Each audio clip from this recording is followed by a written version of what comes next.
Perfect. All right. Good enough for me. Hi. How's it Hello. going? Not too bad. How are you doing? I'm doing great. Thanks for joining today. I appreciate it. Really Yeah, excited to just sit down and talk shop right here. should be fun. Talk custom gaming. So, do you want to introduce a little bit of yourself and kind of what we're gonna do today? Sure. Yeah. My name is Ryan Schutter. I'm the lead UX designer at FrostGiant Studios. We're building a new RTS game, and today we're going to talk a little bit about what we're doing or trying to do for our editor and for custom games. Perfect. His audio is a little quiet. Okay, let me see if I can raise him up. Be my fault as well, but All right, I've boosted you some. all right. Well, I can speak a little bit louder as well. Try to get the mic as close to my face as I can. Is this a little Okay, bit better? I think that's good. Does that sound Cool. good? Yeah, better. Perfect. All right, that's All right. better. Perfect. Um, awesome. So, what is your experience coming into this? Uh, as a modder in custom games Yeah, or yeah, as yeah, a yeah, yeah, game yeah, yeah, developer? yeah. Uh, I guess both a little bit. Yeah, I'm curious. yeah, so for me, I've been modding games for many, many years. I remember making Warcraft 2 maps on my dad's gigantic laptop in the back of his car on road trips. Yep. And so this is something that I've just been doing basically my whole life. Hmm. And in 2014, I had the opportunity to come work at Blizzard on a contract basis because of a mod that I made for Starcraft 2, and that turned into a career basically, which is Wow. I was not pursuing game development as a career at that time, but yeah, I've created mods for many games, Warcraft 3, Brood War, Yeah. um, Halo 3. Yep. I made a I made a car soccer thing for Forza 3. Then they made car soccer an official mode in Forza 4, and all kinds of stuff. So I've really enjoyed modding over the years, and StarCraft 2 is um, probably my favorite mod platform of all that time. Interesting. So what, Uh, what is your experience with modding? well, I was first going to ask, what was the mod that they said, "Hey, come work for us"? Uh, yeah, so it was a mod called GameHeart, Okay. which is a mod for improving the spectator experience of esports. And there's a Nice. there's a long history behind that mod. It basically started out as a charity event called Rumble in the Bronze that I participated in as part of the Penny Arcade forums. Yeah, yeah, Um, and as part of Rumble in the Bronze, my job was to manage the stream, the broadcast, yeah. Hmm. and we wanted to show like a counter for how much money had been donated on the screen. And so we Sure. just did a little shenanigans, moving some UI around on the screen to make room for that. Yeah.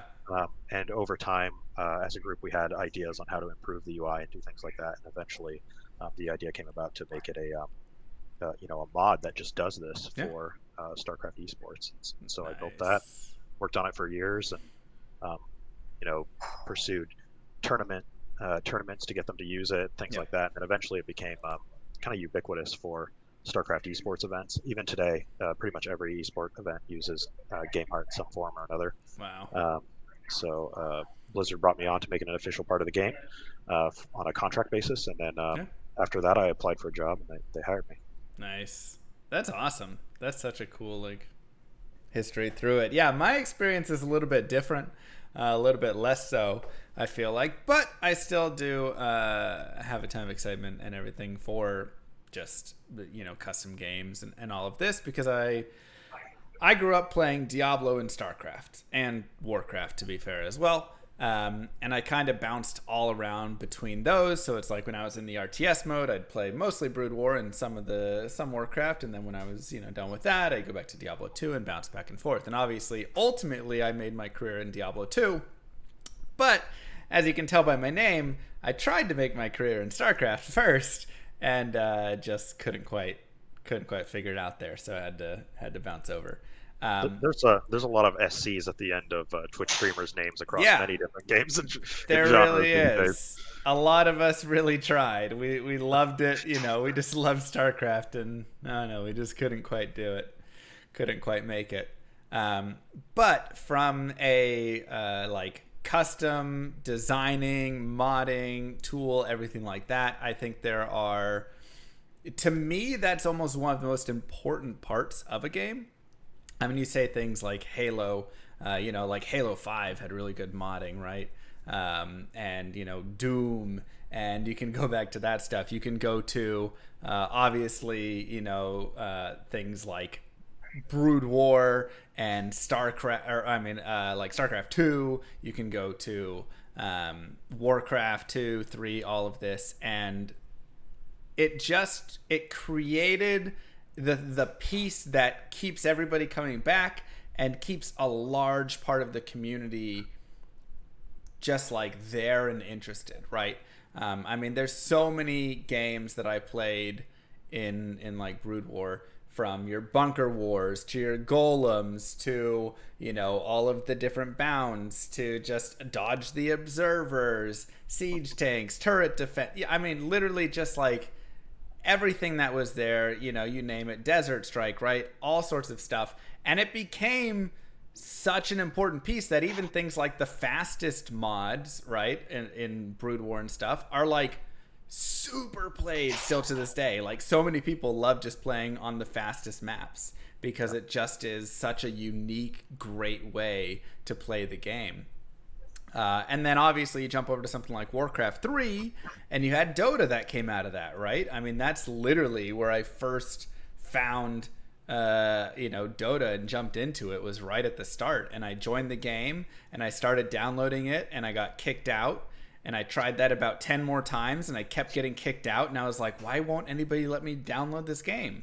So I went online and I downloaded the game off the internet on a website somewhere so I could join a game and they wouldn't kick me. Nobody's got time to wait for you, man. Nobody had time to wait. You got to do that work yourself. We started the game. I just walked around somewhere, and then I tried to buy some item. I think I bought a recipe for an item.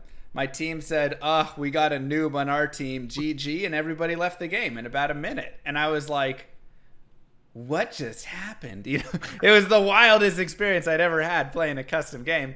But I loved it. I thought it, but then you go and learn, and it gets, and it gets fantastic. And eventually it makes, they create Dota 2 and even, stuff like Heroes of Newerth and League of Legends. And it created this whole new genre of gaming and all sorts of stuff just from that.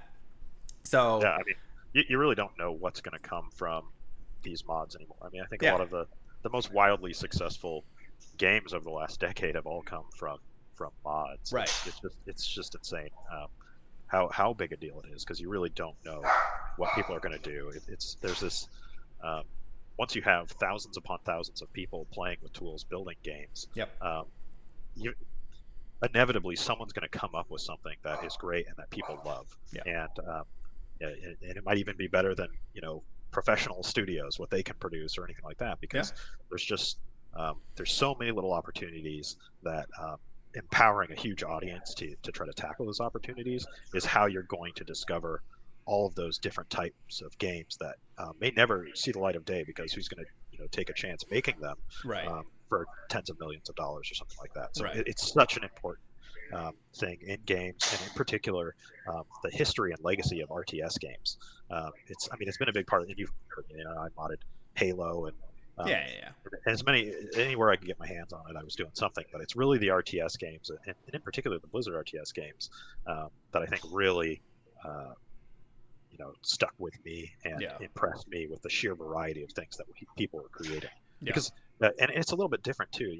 When you talk about modding, there's a lot of different types of modding. There's you can swap assets to make something look prettier or something like that. But for RTS games, it's traditionally been go build a new game in this mod, and that's something that is just so interesting.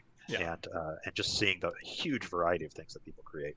And that's something, I think that's a really good point, because I even looked like Diablo 2 modding, which has been hugely important in the last 20 years of keeping Diablo 2 alive. And obviously D2R now exists, which has been great.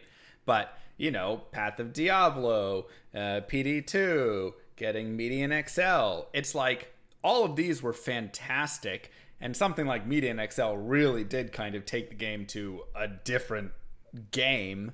But at the same time, it still is an ARPG where you run around and level up and have your skills and do all that stuff. Whereas, like you're saying, in the RTS world, it's just a whole new game. It's like you just get all the pieces, you get units and these sorts of things, and it's just like you can build an ARPG in it. You can build this whole massive Lord of the Rings world with all of that. You can build these bunker wars, these defense games, or something like Dota, right? Where it's like they just had a strategy game and invented an entirely new genre, and that sort of stuff just kind of comes out. So I do agree in that RTS games really, in my opinion, take that whole additional step of bringing the tools and saying, this isn't just going to be, the same game. Like, you go and make whatever you want to, whatever you want to build.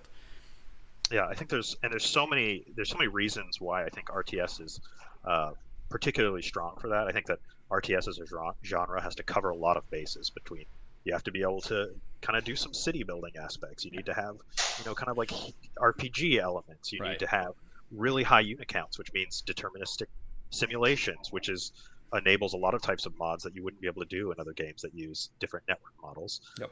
You're not going to be able to have thousands of units in a first-person shooter mod or something like that. So it really there's so many things about RTS that really lend itself very effectively to creating a huge variety of mods, and I think that that's why they're such a powerful platform, and why it's something that we really are paying attention to.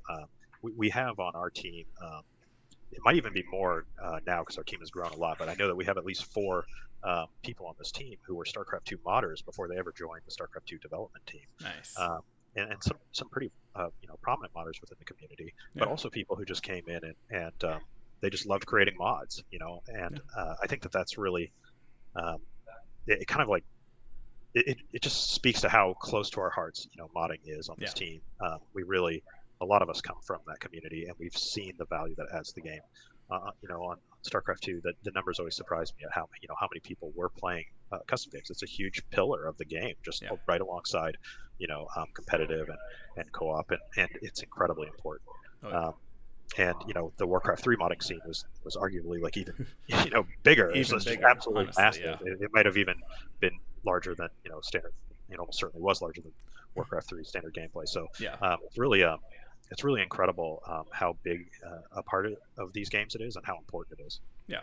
And this is an interview, so I need to not just geek out about this. I need to actually ask you questions. How are you going to make sure, in insert game name here, that modding is going to be such an important piece and that it's enabled, and just kind of we'll start with there, right? Like that this is something that will be a core focus. What are you guys doing?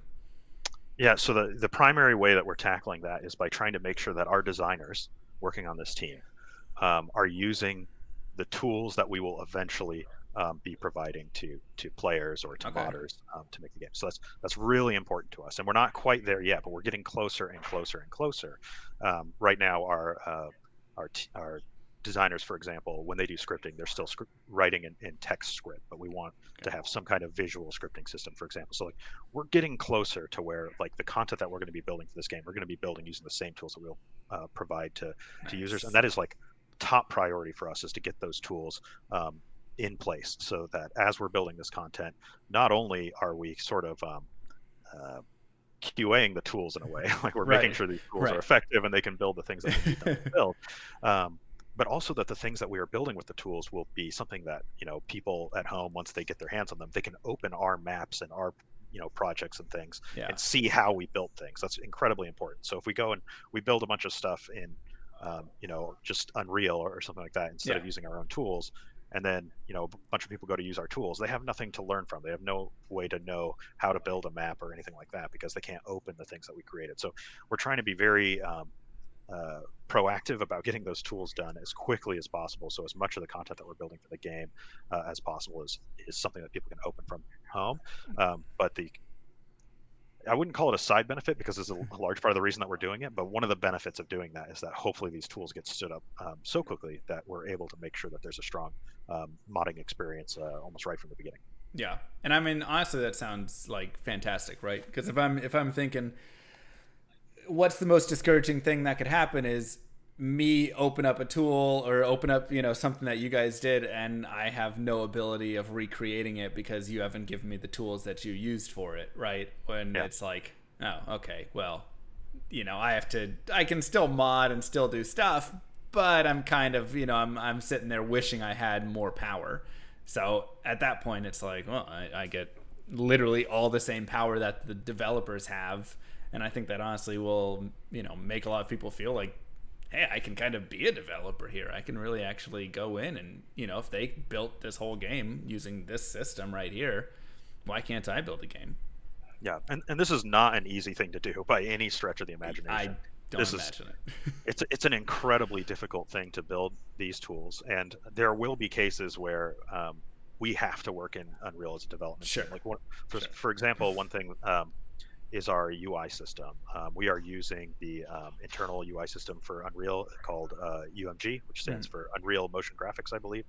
We are using that to build the UI for our game, and that's not something that people would be able to use our mod tools to do. right. And so we're kind of like, is there a world where people who really want to do advanced UI modding can they do that in Unreal somehow and bring it over And into our then project? import it some. And Yeah. yeah, or do we have maybe a secondary UI modding tool where through script, similar to Starcraft 2, you can create dialogues and things like that through Yeah. script. Yeah. Maybe that's something you can do in our game as well. So at least people don't have to go download Unreal or something like that. Well, there's still questions like that that we're trying to answer, but we're working on the more foundational elements right now, the things that'll cover like 95 to 99% of games and use cases for Yeah. things like, as soon as you open up a new project, you're going to see terrain. Like there's going to be terrain there, and then you can immediately start raising cliffs and Nice. placing water and placing doodads and units and things like that. And I think that that's been a huge part of the success of RTS. Or particularly the Blizzard RTS mod Yep. tools, where when you open up the Warcraft 3 editor, it's not it's very simple to know what you're looking at. I'm Yep. looking at a Warcraft 3 map, and then Yep. you have a simple set of tools to start manipulating There's that. just a little water Uh, button, a little mountain button, a little whatever. And uh, you just right. drag it around, and yeah. And tools are getting more complicated over time. StarCraft 2 tools were a little bit more complicated, but you still got that feeling hopping into the StarCraft 2 terrain editor where it's like, I'm looking at a StarCraft 2 map now. What Yeah. can I do? And that's the kind of thing we really want to capture, that feel of, I open this up, I'm seeing, um, you know, the terrain, and I can immediately start manipulating it. Yeah. But we also know we need to support things like scripting and data editing and things like that. So we're really focused on those as our three core pillars: is world editing, script editing, and data editing, and trying to get those as strong as we can, because we really do believe that those will cover the vast majority of use cases. And then for the trickier things, given the way that we're building the game, kind of like as a sort of an engine on top of an engine, in a way, we will be investigating the correct solution for those as we get closer to them. Nice. Will there be is there a look to really add in like changes of camera and all sorts of that stuff as well, so it really opens up kind of more angle, maybe even, somehow somebody can get a camera set up where they can get into like some first person view and stuff. Yeah, this is something that I remember sitting at home and watching them talking about StarCraft 2. I think at a BlizzCon or something, and they had this video of like I think it was a third person shooter where it was like a ghost Yeah. Nova Yep, maybe, yep, yep. and yeah, and she's kind of like walking around in like an underground tunnel or something Yeah. like that. And I remember thinking like, oh man, this is crazy. I can't believe you can do this with the editor. Yeah. And I think my impression of that kind of years later was, I think that almost set the wrong tone for the editor, because you could technically do it, but that's not really what the engine, being a deterministic simulation, is spectacular at. Right.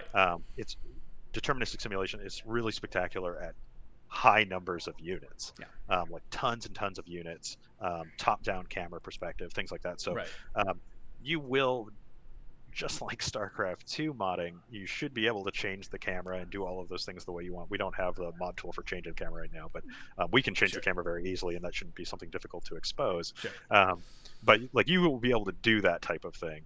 I do I do think that in general, the most successful mods for StarCraft 2 and Warcraft 3 have in general been mods that take advantage of Yes.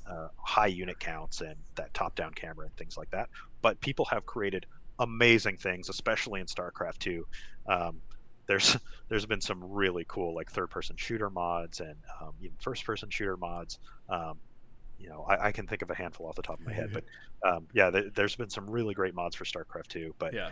I would say that in general, I think the mods that really take off tend to really utilize that deterministic simulation effectively and the top-down camera perspective. But you'll definitely be able to manipulate the camera and do whatever you want in that regard. And Yeah. um, it could be great for creating cutscenes and things like that as well. So Yeah. it should be awesome. That was honestly something I was thinking about because I was thinking to when I played StarCraft Brood War, there was, and this was the dumbest game, but again, it was there were just so many great games. There was this one game where you would make a movie.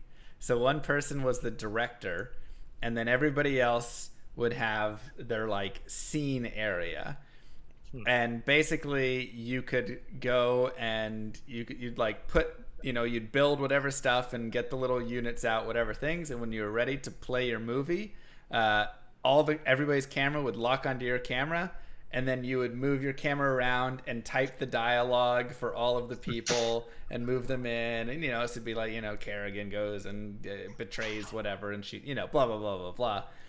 And I was just thinking, like I say, it was cute and adorable and just dumb and fun as all get out. But it's like, oh man, if you could like add like camera changes in Oh to yeah. like that stuff, you could like do so much more with it.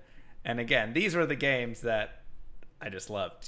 Just the silliest things Yeah. from that to all the way to the stuff like you were saying, where it's like you do like golems and stuff, where it's just mass units and just over your bunkers and just craziness, right?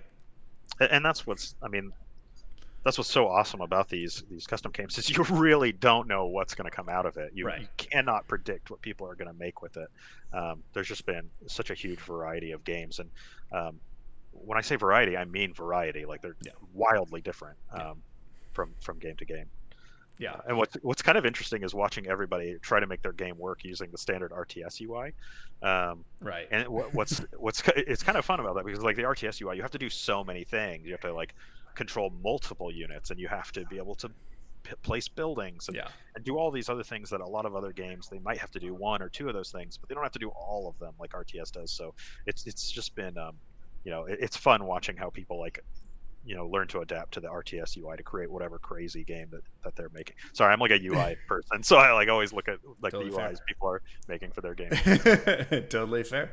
Um, what are you guys going to do for discoverability of these? Because I think that's actually such a key piece, and something that for me at least I found with StarCraft 2 was a little bit more difficult, right? Like I felt Yeah. like Brood War and Warcraft, it was very easy. You just pop over and just get your nice list and you jump in whatever. And StarCraft 2, they kind of like had their like recommended, but it was Yeah. like harder to dig in and find all the good stuff kind of. Yeah, I was I joined StarCraft 2 in 2014. Mm-hmm. And I was a modder for the game before that. So I was actually very frustrated by the system that was in StarCraft 2 as a modder. Yeah. Um, and the main reason is because the system, and to be honest, if I had to design something in a vacuum, having not experienced StarCraft 2 or anything like that, I might have done something similar to what Yeah. StarCraft 2 did. Like we're kind of like building on lessons learned Yeah. in games we worked on and also games we didn't work on, and just seeing things that have worked and haven't worked. But I mean, clearly in StarCraft 2, they're looking at things like the App Store and stuff like that, and they're going Yeah. like, ooh, like we're gonna like kind of use an algorithm to push Right. popular content to the top and things like that. But the result was that kind of the rich get richer, Yeah. and that like a popular map is the only map that people see, so that's the map people play, which perpetuates its popularity. And Right. that was kind of a problem with that system. And one of the changes that we made, I think in 2017 on StarCraft 2, or maybe it was 2018, and this was one of my favorite patches. It might have been my favorite patch I ever worked on in the game. We actually put an open lobby list back into the game. So you can actually go into StarCraft 2 now and see a list of all of the lobbies that people are sitting in. and what games they're for. You can click on that lobby and you can actually see information about the game. You can Nice. see like screenshots and a description, but you can also see who's in that lobby as well. So you can kind of get an idea for who you might be playing with if you jump in there. Um, Nice. like if you're looking for, some people that you recognize or people that you've played over and Yeah. over with. It's a really, I do think that system has dramatically helped StarCraft 2, and so I think that we've kind of like locked in that learning at this point. Like we know we need the open lobby list, and we know we need it to be front and center. That is probably the most critical thing for helping surface new content. We Yep. can try to build all of the algorithms or whatever we want to try to find quality new content, but we're not going to be able to build an automated system that finds quality content and then surfaces it to you without people playing it. Right. And the key to getting people to play that content is that open lobby list. So that is our primary focus for like how does this information get out there, or how do these new games get surfaced? They get surfaced through the open lobby list. People coming into the game, going to the custom game screen, and seeing all the different things that people are playing. And it gives map makers the opportunity to create a lobby for their own game. Like, hey, I made a map. Now I got to get people to play it. Yep. How am I going to do that? Well, you go and you create a lobby and you sit in that lobby until it reaches the top of the list. Because the older a lobby is, the And then some higher people on the list join it it goes. and you Yeah. play. And then some people join, and if they enjoyed your game, they might create a lobby for it themselves next time. And then if those people enjoyed it, then they'll create lobbies, and it starts to gain some momentum. But without that opportunity to create that lobby for yourself, all you could rely on in StarCraft 2 in the early days was whether someone would see that game pop up for the Yep. day, maybe that it showed up on the new games list before it went so many pages deep, nobody would ever see it again. And so we really want to make sure that that lobby list is there in front and center, and people have the opportunity to see those new games, hop into them, and then create some kind of virality around their own maps as modders. That makes me so excited to hear, because that was, and at the same time that it's also changed in SC2. I didn't realize that patch actually pushed through because I just kind of stopped checking the custom game list Yeah, after check it out. after so many years. I was just like, I just don't want the algorithm pushing me the same game that I don't care to play that is popular or whatever it is. So I am ecstatic to hear that, and you do bring up some points that resonate with me there as well about how do you get people to play your own game, because I used to go and make bounds in StarCraft Brood War.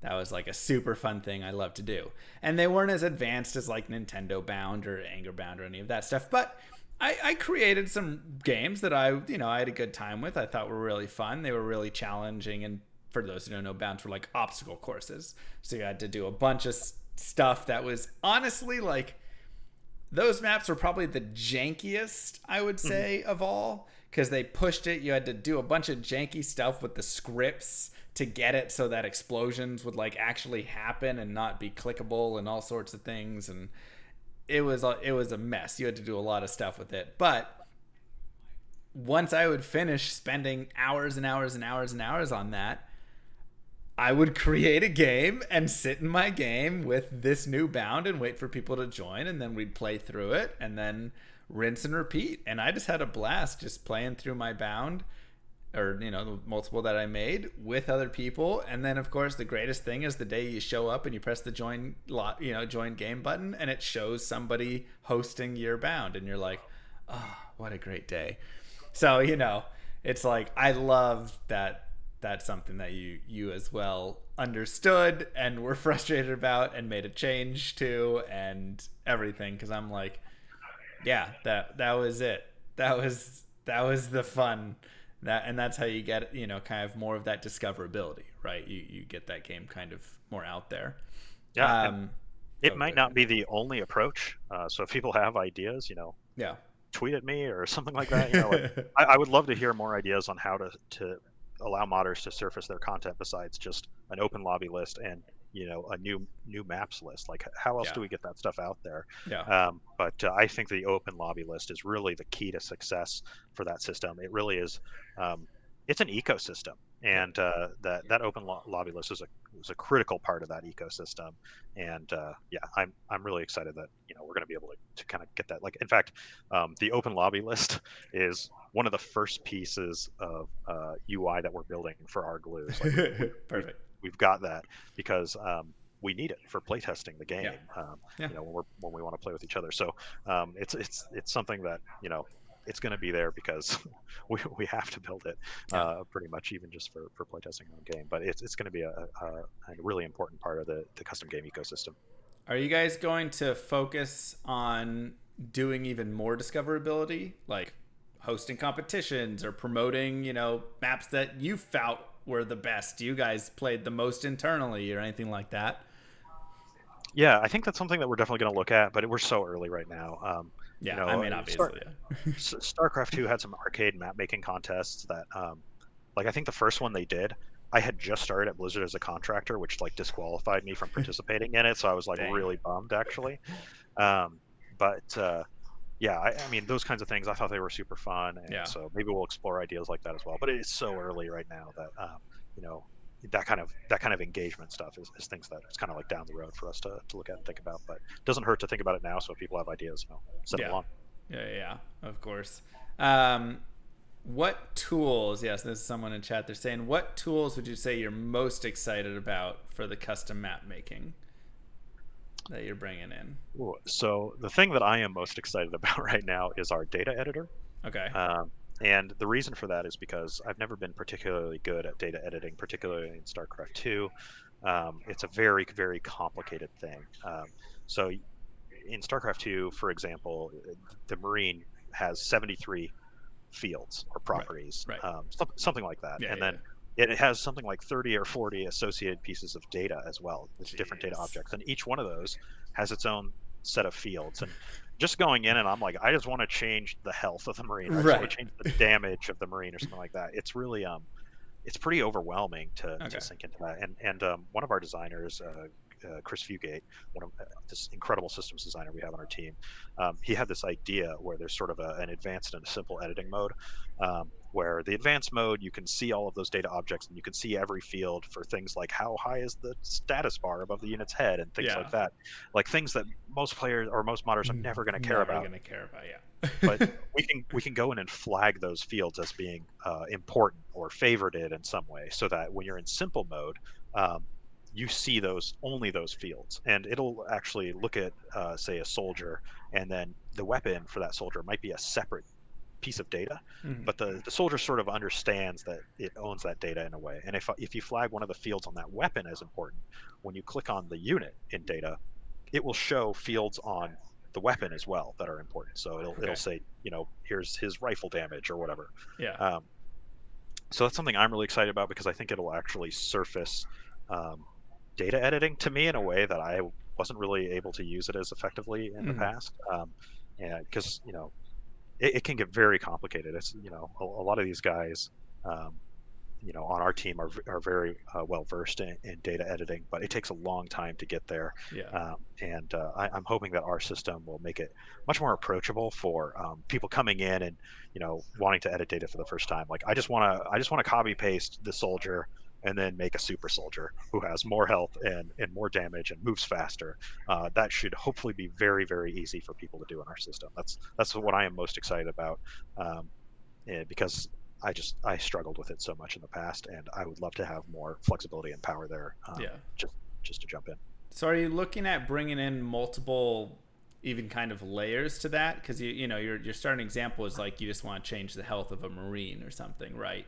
And that was brought you into that kind of web. Will there be just like the simplified view of just like the basics that everybody cares about, and just you know here's all this, right? We're not even going to show you, for the people that want to get into the level of the bar of health above the Marine and all that stuff, like there's kind of the advanced piece, but like for everybody else, you can like edit damage, armor, health, those Yeah, those important ones in the kind of the basic way, though, even for your yeah, basic modder. yeah. There's basically just the two different ways. You get the simple mode where you get the values that are probably 90% of the time, those are what people are looking for when they get in there. Mm-hmm. And then for the more edge case situations where you're like, I'm really advanced modder, I want to build something that does something more elaborate, you can just like uncheck the simple mode Gotcha. checkbox, and you're going to see what we see when we're working with it effectively. And we're Perfect. not just simplifying the experience in simple mode.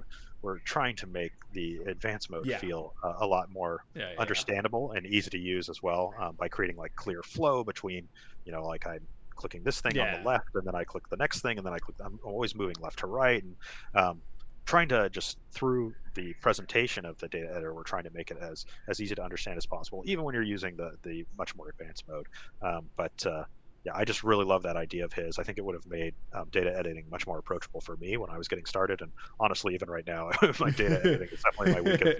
Because I was probably at one point like maybe the most expert person in the world on like Starcraft 2's like UI layout Yeah. system for modding, but I was like really still weak in data and things like that. And that's kind of what happens in these communities is when you have these incredibly powerful editors, very flexible and powerful. Yeah. Um, you have people who kind of like dive deep in specific areas. So like if you go into the StarCraft 2 Mapster Discord, there's a lot of guys who are like, I'm a data guy, and then there's a scripting guy. There's guys writing purely in Galaxy. I remember I was working on I think pure CTF. I was a mod that I made for StarCraft 2, and I needed help with something, and there was a guy in the StarCraft 2 Mapster chat who helped me, but he just sent me like pure Galaxy, and I was like, I don't even know, like, I don't even know how to You're use just this, like, right? yeah, Like, okay. yeah, like, so, I mean, it worked, but I didn't really know how to like, change it or fix Right. things if something went wrong. But those kinds of things. When you end up with an editor that's so powerful and flexible, you end up with guys who kind of dive deep and or people who dive deep in some of these areas. Um, Yeah. but I'm hoping that our editor can be approachable in such a way that people feel at least comfortable getting to at least a somewhat advanced level with these different things pretty quickly, just Yeah. because it's easy to kind of get in and do some stuff.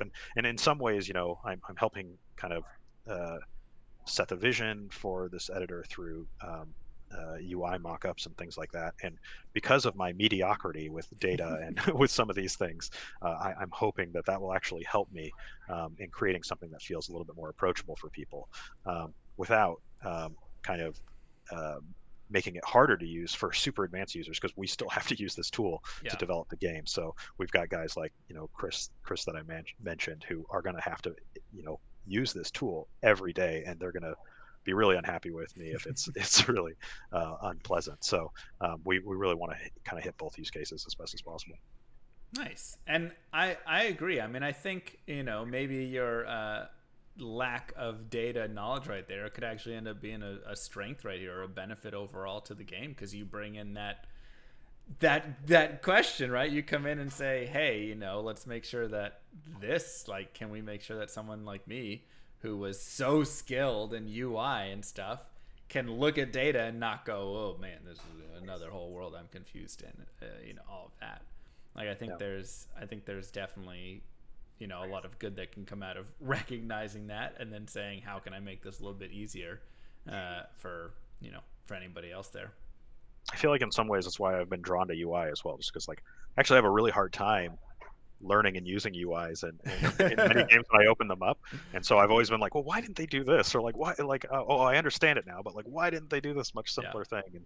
And so it's really like pushed me in the direction of like, I want to build You're those like, I'm things. just gonna create it. You I'll know, just make my own UI. we're gonna just do it. So uh, I often like, every time I play a game, I'm constantly like, like what decisions do they make here, and things like that, and Yeah. hopefully that perspective can help with building something like an editor, which is a really unique Yeah. thing to get to do. Like as part of this as part of this project, I actually got to sit down and work to with everybody else to try to design a visual scripting system. Like we want our own scripting system, and we want that system to be approachable. Yep. And in our whole team jumping into Unreal, we had to learn Blueprint to build our prototype. We built in our first year or so, maybe a little less than that, on the Mm-hmm. team. We actually built a prototype basically in Blueprint. Now there was some C++ behind that for doing it was sort of like a hybrid network model, because some Okay. things are really hard to do without the deterministic simulation. But Yeah. for the most part, like abilities and health and moving units around, moving the camera around, the mini map, the command card, like all of those things, we built everything in Blueprint. So the team really had to learn Blueprint, and I think a lot of us really like Blueprint, and we think that there's a lot of really positive things about it. But there's also one thing about it that is very negative, especially for us, Uh-huh. which is that there's a lot of self-expression through Blueprint. And actually, I'm going to bring up Chris Fugate again because this smart guy, this Chris Fugate. But I think he put it best when it's like the difference between typing and handwriting. In Starcraft 2 triggers or Warcraft 3 triggers, it's very much like typing. Like Yeah. when you put something in, it's always going to look the same. If somebody set types the same words, it's always going to look identical. Right. Whereas with handwriting, if you write some words, it's always going to look different. Yep. And one of the things that happens is for us is when I open up blueprints for other designers, I'm not going to name names here. Sometimes they're very hard to read because we don't have. Even if we kind of try to set up a standardized format for the team for how these things are going to look, it's very difficult Yeah. to do that. So one of the things that we set out to do with our is, and this is probably the thing that is maybe still one of the earliest on our team. So this is totally, um, something we're iterating on and could change. Like maybe this ends up not working out for whatever reason. But we set out to build a visual scripting system that has a flow graph, Yeah. but it's auto layout. So as you add scripts, they snap into place, and they don't. It's not something where you can just like drag something 3 pixels down and then connect a line or something like Yeah. that. It's a flow of action, and everything snaps into place. Nice. And that allows it to be more like typing and less like handwriting. There's less self-expression, and that's really valuable for us because we need to have multiple designers working on these things, which means for us as a development team, it's really nice because when I open up one of Kevin's scripts or one of Chris's scripts or something like that, it's going to look pretty much the same if any of the designers had written that script. They might make some different choices about how to write the script, but if they choose to make the script in the same way, it's going to look exactly the same, and that's really valuable when you need to all be jumping back and forth between different scripts that you're working on together. Right. But the other value of that is that we can create a consistent way of scripting for people to learn from and open up and learn from. Like if you had to open up our blueprints, for example, you're going to get wildly different things. You almost have to learn different people's handwriting in a way to understand those blueprints. Whereas this will make it much easier for people, modders at home who are trying to build their mods and just want to learn from our scripts. They can open them up and they have like a consistent thing that they're always looking for. They know what to look for because it's going to be, everything auto lays out in a way. And that's really useful for us. So, but we are working hard to achieve that right now. As I said, designers are still scripting in TextScript, but we are working on that at the moment, and we're optimistic. I like that a lot because I mean, I was before I became a streamer, I was a coder, and I mean, it's 100% that, right? Every time you open up somebody else's code, you're like, what the heck is going on? And you're trying to understand how, well, first off, just how they even, write it out, right? Where they put their spaces, tabs, indents, how they break their lines, everything like that. Then you're looking at how they like to name their variables and set all this stuff. And you have to go and kind of learn their handwriting just to go through it. And then, I think back to even, when I did some of the scripts, right, in like Starcraft Brood War and stuff, it was just very much right there. You just had the little script piece and you'd go in and they were all just lined up and it was just nice and simple. And, so I can see that being a huge help of just having it be there instead of, I think you'll kind of scare off some people, right? If it does go into every single person has their different kind of text script and you have to go kind of learn that, and then you open this map up and now it's confusing from that. So I really like that idea overall. Jumping over a little bit, or going back I should say, to the UI stuff, what's your favorite piece of the UI that you're implementing, changing in this game? Because I know you're a massive UI person. You play every game and you go, why didn't they do that? What is the big piece, or what's something that you really love about the UI you're designing? Man, I don't know if I can talk about that actually. All right. Well, I think I'm boxed into editor and custom games right now. all right. But All right. I'll tell you, for the editor at least, and that visual scripting thing, I'm very proud of that. I'm hoping that we get that going. Yeah.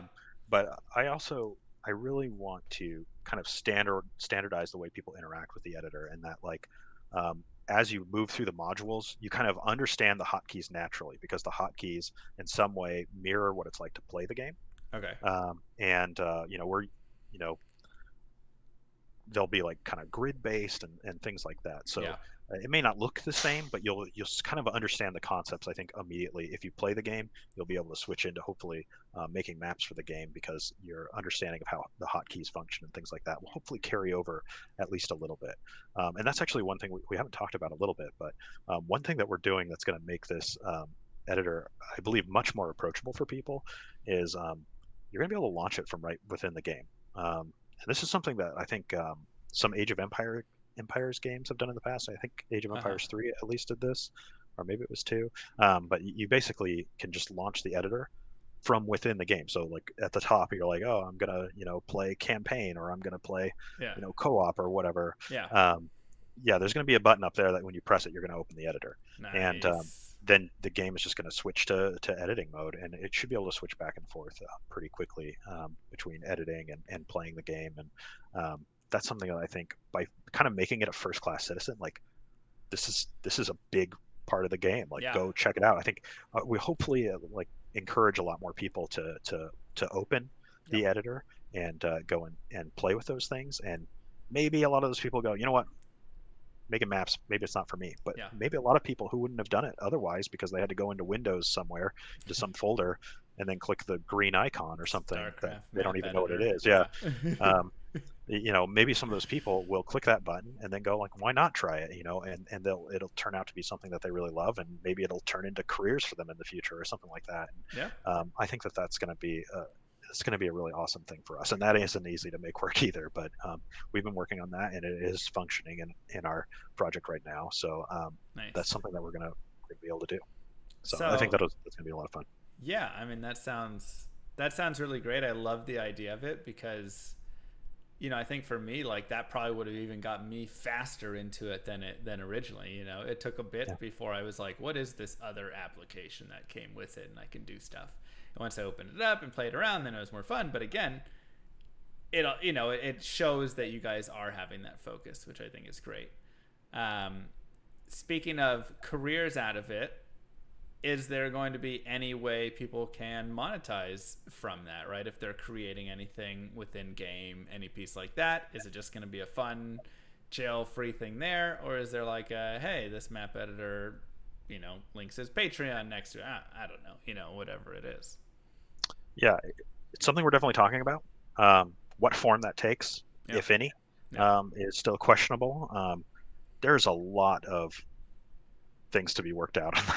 there's a I lot of believe factors that. to be considered on this one, both from just like, can we do this in a way that doesn't destroy the ecosystem, doesn't Yeah. make you know modding feel where like we want people to come in and play mods and not feel like they're being badgered, Right. you know to to pay for things, or mods that are pay to win. Like there's Oh this question Jesus. of like, well, if a modder is making something, why shouldn't they be able to charge for something? People will just not play it. But it's like, well, we don't want our platform to feel bad when you're in it, like, Yeah. so there's a lot of things that we have to figure out there. And then what is the right approach for building monetization from a development perspective? I mean, like, do we have to curate these things? Is there a way that people can, maybe if they hit a certain number of users, they can opt into this system, and they can Yeah. be automated for them in some way?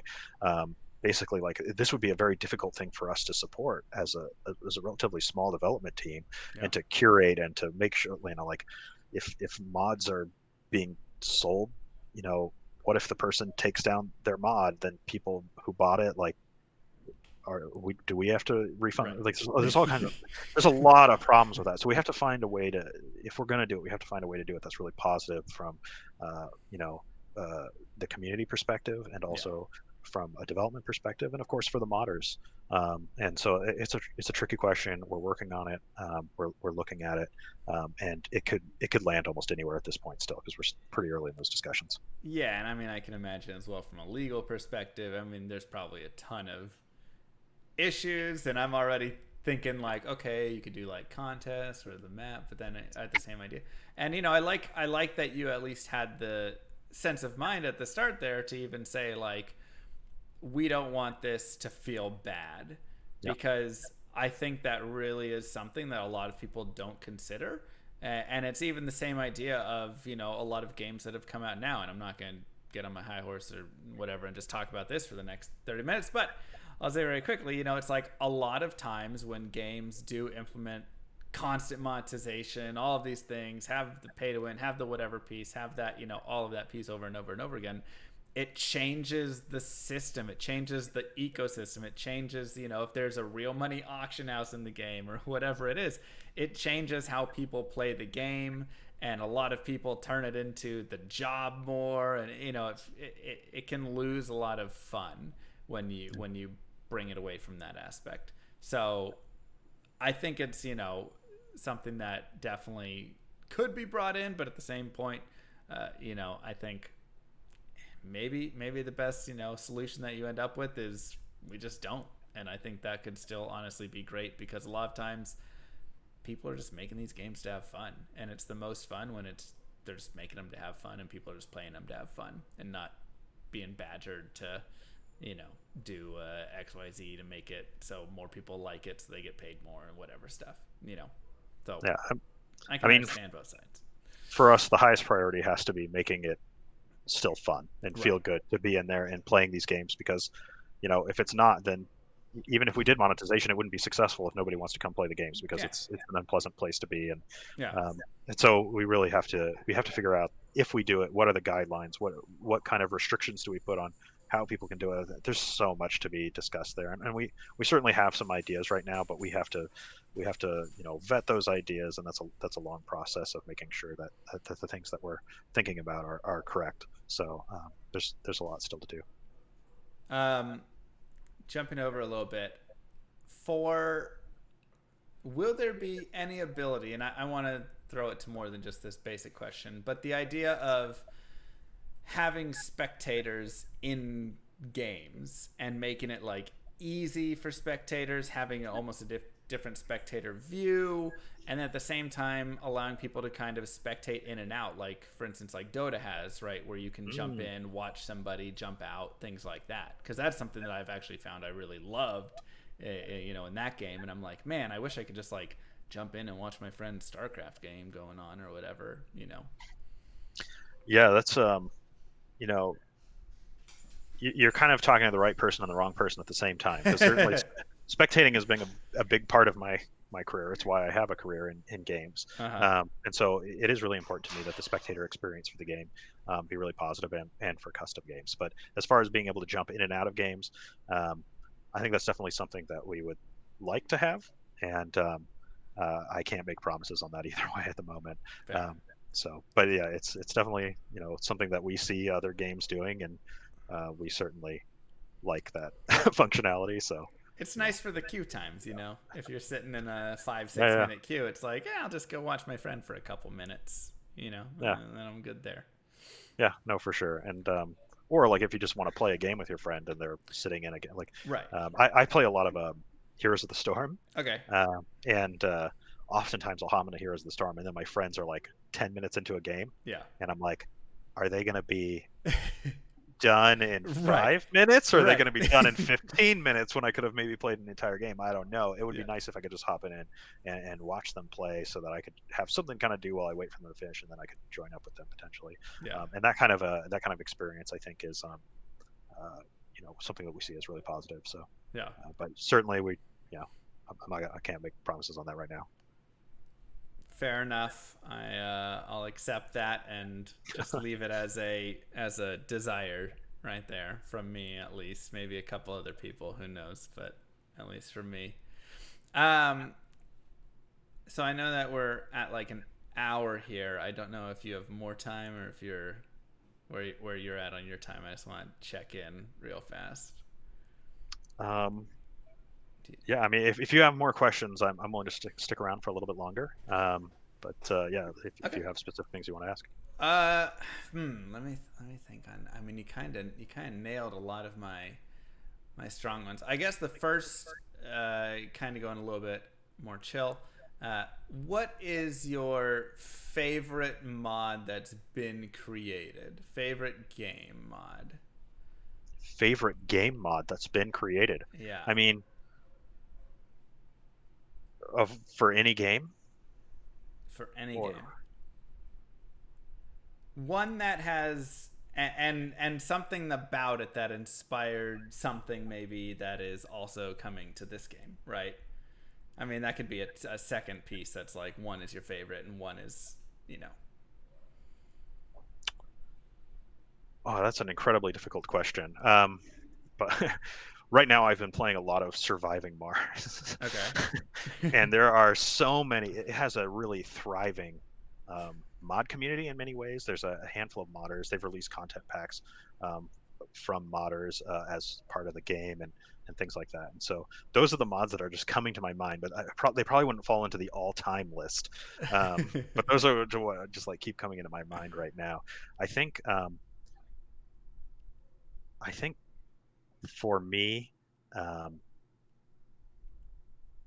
it, it would probably be something like Dota. Like, I think Dota maybe for Warcraft 3, though I Mm-hmm. really got more into Dota in Dota 2. Interesting. I've played only a little bit of it in Warcraft 3. No. But I think Dota and the games that it has spawned um, are is probably my favorite mod. Um, and like I said, I play a lot of Heroes of the Storm, and obviously that wouldn't have ever Right. happened if it wasn't for Dota. So Right. I think if you're just going to say a mod, it would have to be Dota, just because it spawned so many incredible games that I've played. But I also played Counter Strike for many years, and we think about these games now Yeah. as, oh, but that's a AAA title from Right. Valve or something like that. But Right. it was a mod, It right? was Like, a and so mod. that's why it's such a difficult question to answer, because you're both talking about things that are mods and things that are AAA games. But for me, Dota is probably one of the most impactful. Just seeing the success that it reached for me Mm-hmm. as a modder was impactful. It was like, wow, I can actually really do something with this Yeah. if I put effort into it. But also as a player, I've spent so many. Let's not go into the specific number, but I've spent many hours playing Dota or League of Legends or Heroes. I've played so many of these games for many hours. So I would say that that's probably the one that has stuck with me the most. We've all got five-figure thousands of hours counts here. We're don't worry, you're talking to a bunch of nerds But here. as far as what that brings to what we're doing now, or how does that influence what we're doing now, I Yeah. think that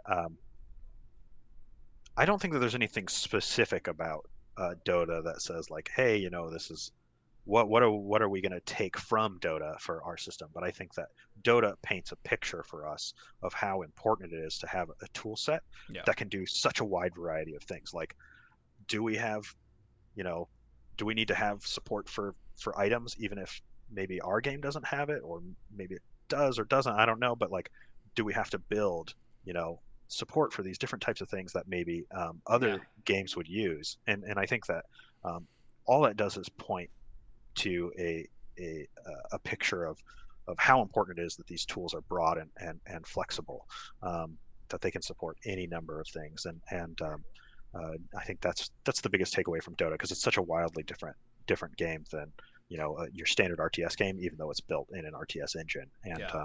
a lot of the byproducts of what Dota are because of the innate ways that Warcraft 3 functioned. Like, the reason Dota has items is because Warcraft 3 had Yep. items, and because it has hero leveling is because Warcraft 3 had hero leveling, and the way certain things work in the game, last hitting and Yeah. stacking and things like that are all byproducts of the way that things functioned in Warcraft 3. Um, Right. but even if we don't need some of these things, or our game doesn't naturally um, desire some of those features, do we need to make sure that we're thinking about them as we develop our tools, so that people can build that type of game, or whatever other type of game might use those features? So I think that that's probably one of the biggest takeaways by looking at all these different games that have been created over the years. So is that something that I don't want to say will, because may not be known yet, but for example, you brought up two of the things that I was totally going to talk about, which is Warcraft 3 had items and had hero leveling, and without that, Dota would have not been possible, right? Like, just having all of the heroes itself, right? That's something that, like, in Starcraft, you didn't really have that. You couldn't build a Dota exactly in Starcraft because you weren't really you didn't have the item slots, you didn't really have the heroes exactly. You had like Kerrigan and a couple, but not this like big range and all of this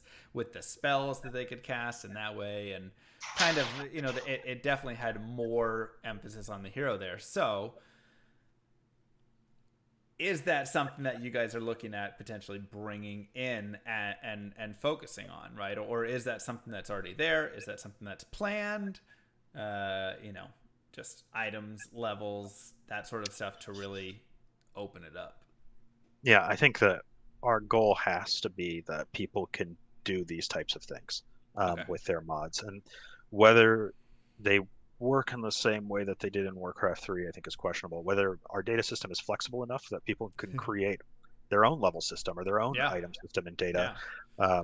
or whether our UI system is flexible enough that they can add those things as well, or can they create them through script? Is our Yep. scripting system powerful enough? There's so many different ways to approach a problem Right. through modding. Like, um, you know, I kind of have a joke sometimes in the office where people are like talking about how to solve a problem, and there's always this like, well, there's a way to solve it. The way to solve this problem, but it's janky, right? Like that's the mod mentality in a way, Right. right? Like like a number of us came from a modding background, and it's like sometimes um, you have to kind of think outside the box on how to approach some of these problems. So what we need to do is make sure that our scripting and data systems are powerful enough that people can potentially support certain things on their own if they want to. Mm-hmm. But there might be cases where like leveling or something like that, where like Yeah. maybe that's worth supporting just naturally. And even Just like that. Yeah. Starcraft 2, heroes didn't have items in that game in the campaign or anything like that, but there was still like a rudimentary support for items inside of the editor because they knew that people were going to try to create things like Dota 2. And so across the board, little things like that we know that people are using to create mods, whether our game naturally supports those things or not. We definitely want to be taking a look at them and understanding whether we need to build support for them or not. But that's kind of like a down the road thing. The first thing is we really got to get the tools stood up Yeah. for us to build our game, and we're getting closer and closer to having them into that really good place. And then hopefully once they're there, we can start to expand on that functionality. Nice. That's really great to hear because yeah, and like you say, it can be done somewhere, uh, and as long as it can be done somewhere, I mean that's really great. And I like the idea of especially something simpler like a leveling system or something. It's like maybe just putting that in there in the editor for an easier way to do it makes it a lot more accessible to someone who doesn't want to get into crazy data editing or writing scripts or whatever stuff. They just want to make a little simple leveling up ARPG and in the game and call it good or something. Yeah. So I really like that. Oh man, I had one more question I wanted to ask. It's escaping me though right now. That's right. I'll throw over to you here. Anything else that you want to share about this that you feel like we didn't get to cover in the discussion? No, I think we covered quite a bit of our goals. Like we want this thing to be more approachable as an editor. We want it to be more of a first-class citizen. It's something that you're gonna see right in the top bar when you get there, and be able to click on and experiment with. So hopefully we're drawing in more players, Mm-hmm. um, and we're going to be announcing our game on June 9th. Thursday, June 9th at the Summer Game Fest, I think is what it's called. I think that's the So name. yeah, hopefully people go and check that out.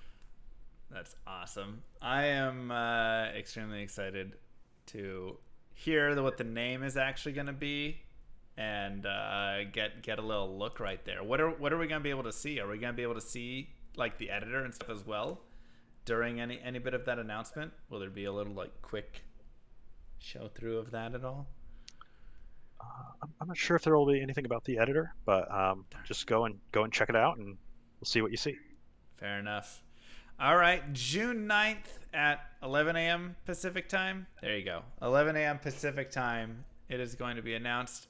Ryan, thank you so much for being here and answering all of our questions and given us even more. That was extremely informative. I have many more questions, but I think a lot of them start to lean into the actual game and gameplay, all that stuff that probably can't talk about right now. So Yeah, well, it was a lot of fun. It was great to meet you. I actually sent a link to your channel to my buddy. I was like, hey, I'm going to be on like this guy's stream yeah. talking about stuff, and he's like, oh my god, I watch this guy like all the time. So it was pretty fun. So Oh, that's awesome. yeah, Well, shout out to him. Hello, Arthur. Arthur. Hey, buddy. There you go. How's it going? No, Right. it really was great. I appreciate everything, and hopefully we get to chat again soon. And especially once we get some more information, and maybe there's more stuff you can share as well. Yeah, cool. So, Good to talk to you. You too. Appreciate it. I'll catch you later. See you, man. Bye.